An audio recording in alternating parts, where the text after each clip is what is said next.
Emmanuel Navon, bonjour. Bonjour. Merci de nous avoir rejoints sur ce plateau. Elles ont toujours été particulières, les relations entre Israël et l'Éthiopie. Oui, vous savez que l'ancien empereur d'Éthiopie, Haïlé Sélassié, était un grand ami d'Israël. Il s'était d'ailleurs réfugié à Jérusalem après que Mussolini ait envahi son pays en 1935-1936 et il se réclamait de la dynastie de Salomon. Et sur son sceau impérial, il y avait le lion de Juda et l'étoile de David.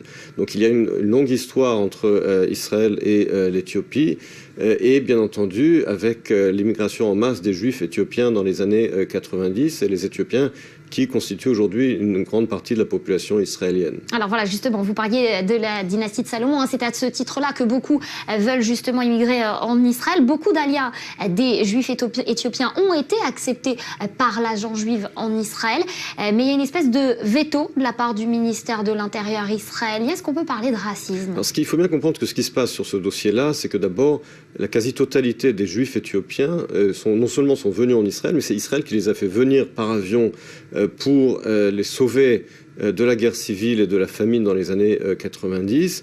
Il y a d'autres communautés qui se réclament également d'une ascendance juive, mais cette ascendance n'est pas prouvée. Et par conséquent, il y a là de la part du ministère israélien de l'Intérieur qui lui est là et doit appliquer la loi. Et la loi dit qu'il faut prouver son ascendance au peuple juif.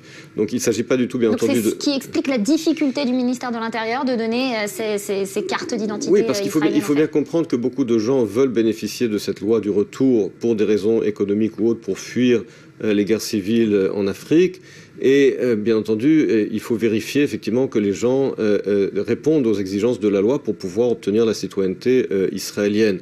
Et c'est la raison pour laquelle le ministère de l'Intérieur vérifie les demandes. Mais bien entendu, si les candidats répondent aux exigences, ils sont les bienvenus. Alors voilà, avec une intégration en demi-teinte de ces falachas, il y a un de leurs représentants, c'est Shlomo Moula, un député à la Knesset, mais c'est pas forcément tous les jours facile pour cette communauté israélienne. C'est sûr, c'est une communauté qui a eu des difficultés d'intégration, mais ça n'est pas la seule. Toutes les vagues d'immigration en Israël, qu'il s'agisse des pays du Proche-Orient, des pays d'Afrique du Nord, et même bien entendu de Russie, il y a toujours la première génération a toujours des difficultés, et ensuite la deuxième génération toujours s'intègre mieux. Merci beaucoup Emmanuel de nous en avoir parlé ce matin. Vous restez avec nous parce qu'on va parler d'un sujet qui va sûrement vous intéresser.